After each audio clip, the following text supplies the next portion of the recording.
और हम चर्चा की शुरुआत करने जा रहे हैं गोल्ड के साथ, क्योंकि गोल्ड की कीमतों में अच्छी तेजी आ गई है और $1990 के करीब पहुंच चुका है अंतर्राष्ट्रीय बाजार में गोल्ड का भाव। 11 मार्च के बाद ये गोल्ड का सबसे ऊपरी स्तर है और एमसीएक्स पर गोल्ड ने आज 53,400 के लेवल को पार किया है। चांदी 70,000 के ऊपर इंट्राडे में पहुंची है। पहला सवाल किशोर नारने जी आपसे होगा। सर, बताएं कि क्या तमाम नेगेटिव खबरों के बावजूद डॉलर मजबूत, फेड की तरफ से बार बार ये कहना कि ब्याज दरें बहुत तेजी से ज्यादा बढ़ेंगी, इसके बावजूद गोल्ड ने अब गिरना बंद कर दिया है और गोल्ड में तेजी बनी हुई है। क्या आपको लगता है कि गोल्ड ने नेगेटिव फैक्टर को पूरी तरह से डिस्काउंट कर लिया है और इन्फ्लेशन का जो मामला है वो गोल्ड कीमतों को ज्यादा ड्राइव कर रहा है और आगे भी करेगा? Good morning Mrityunjay.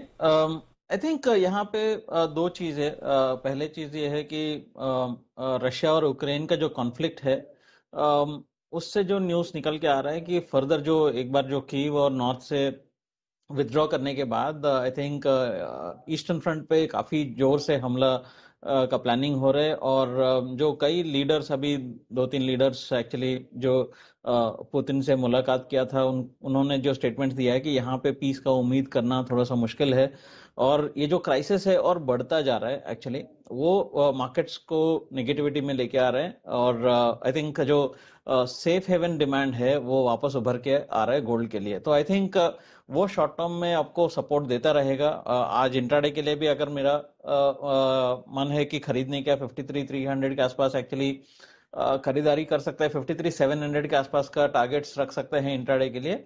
But I think short term ये मोमेंटम बना रहेगा। प्रॉब्ली 56,000 के आसपास का लेवल्स आप कई हफ्तों में देख सकते हैं इसको। ठीक है, तो आप कह रहे हैं कि गोल्ड में तेजी कंटिन्यू रहेगी। आशीष पेठे जी भी हमारे साथ हैं, चेयरमैन है जेम्स एंड ज्वेलरी काउंसिल के। आशीष जी, अगर मैं आपसे ज्वेलरी की डिमांड के बारे में पूछूं, क्योंकि अभी शादियों का सीजन शुरू हुआ है और कहा जा रहा है कि इस बार बहुत बड़े पैमाने पर ज्वेलरी की डिमांड रहेगी। हालांकि ज्वेलरी की डिमांड का प्राइस पे इम्पैक्ट नहीं होता है उस तरह से, लेकिन फिर भी फिजिकल डिमांड को लेकर के आपका क्या आउटलुक है? गुड मॉर्निंग मृत्युंजय जी। जैसे ही वेडिंग सीजन शुरू हो गया है और अक्षय तृतीया का सीजन सामने है, तभी ये कीमतों ने उछाल ली है, तो उससे फिजिकल डिमांड में थोड़ा मैं सबड्यूड देख रहा हूँ। पिछले 8 दिन से जो सीजन पिकअप हो गया था, अभी ये प्राइस राइज होने से थोड़ा रुकाव आया है। और नॉर्मली अक्षय तृतीया के पहले जो प्री बुकिंग होता है, जैसे कि 15-20 दिन पहले से लोग बुकिंग करना शुरू कर देते हैं और आगे चल के अक्षय तृतीया के मुहूर्त पे वो डिलीवरी लेते हैं, तो प्री बुकिंग में थोड़ा स्लो देख रहा हूँ। अगर प्राइसेस ये 53 के रेंज में स्टडी हो जाती है तो फिर जो साइड लाइन में लोग जो बैठे हैं कंज्यूमर्स, वो वापस अंदर आएंगे। लेकिन अभी तो थोड़ा फिलहाल फिजिकल डिमांड स्लो है। अच्छा, तो आप कह रहे हैं कि इस भाव पर फिजिकल डिमांड में कुछ कमी आई है। आप बने रहें सर, आपने बहुत महत्वपूर्ण बात कही है, क्योंकि फिजिकल डिमांड को लेकर बार बार बात होती है। तो सुगंधा जी, आप जरा बताएं कि ग्लोबली अभी डिमांड का सिनेरियो क्या है गोल्ड में, और क्या जो गोल्ड की तेजी इस वक्त हम देख पा रहे हैं 2000 के करीब पहुंचता हुआ दिख रहा है इंटरनेशनल गोल्ड, क्या ये टिकेगा इस लेवल पे गोल्ड डिमांड के दम पे?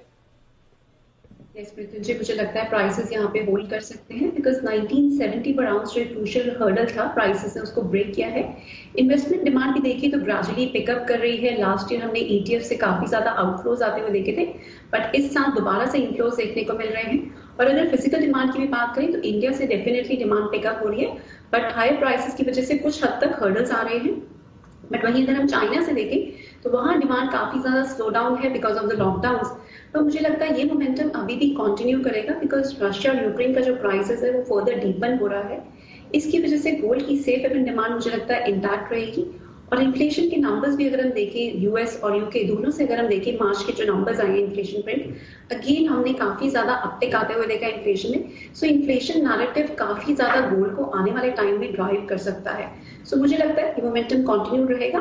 56,000 तक के लेवल्स भी देखने को मिल सकते हैं, बट यस, ये देखना बहुत जरूरी होगा डोमेस्टिक मार्केट्स में कि प्राइसेस 53,500 जो क्रूशियल हर्डल था, हमने साल के स्टार्टिंग में भी ये लेवल्स मेंटेन किए थे। अगर प्राइसेस इसके ऊपर सस्टेन करते हैं तो 56,000 तक के लेवल्स भी जल्दी ही देखने को मिलेंगे।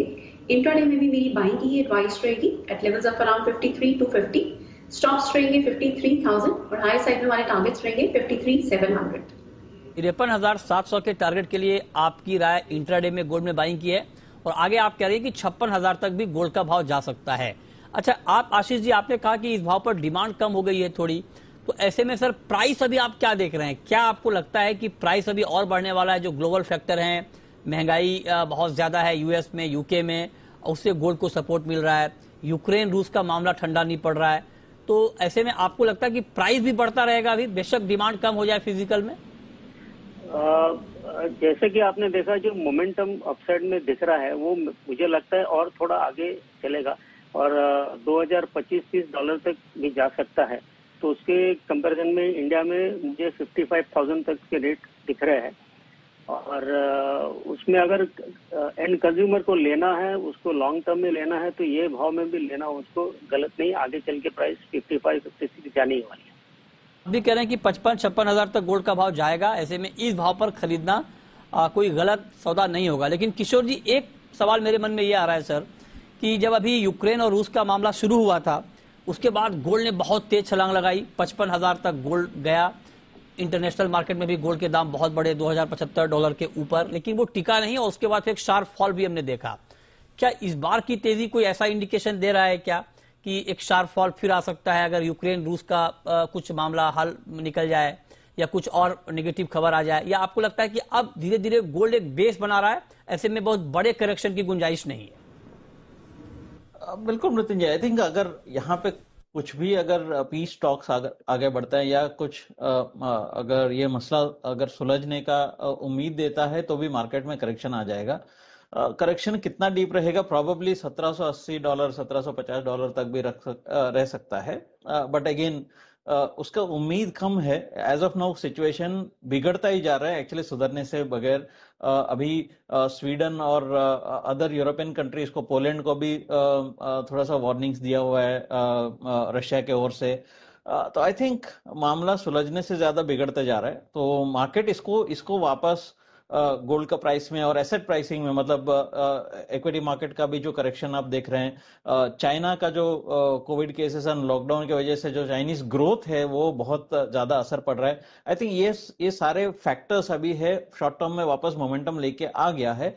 अगर इस फंडामेंटल बैकड्रॉप पे अगर बदलाव आता है तो थोड़ा बहुत करेक्शन आएगा। अच्छा, तो आप कहेंगे जो फंडामेंटल अभी हैं, जिसके दम पर गोल्ड ऊपर जा रहा है, अगर उसमें कोई बदलाव आता है, बदलाव का मतलब क्या? बदलाव का मतलब ये कि अगर रूस यूक्रेन में कुछ बातचीत हो जाती है, कुछ सुलह का रास्ता निकलता है, तो गोल्ड में एक करेक्शन आएगा। और वो करेक्शन कितना आएगा ये डिपेंड करता है कि बातचीत क्या हो रही है, उसके ऊपर मार्केट का रिएक्शन देखना होगा। चलिए, ये तो बात है गोल्ड की, लेकिन ठीक है, वो फंडामेंटल अपनी जगह है, लेकिन बाकी के जो फंडामेंटल है गोल्ड के, वो तेजी के हैं और इसी आधार पर 55-56 हजार का टारगेट आगे का गोल्ड में दिया जा रहा है।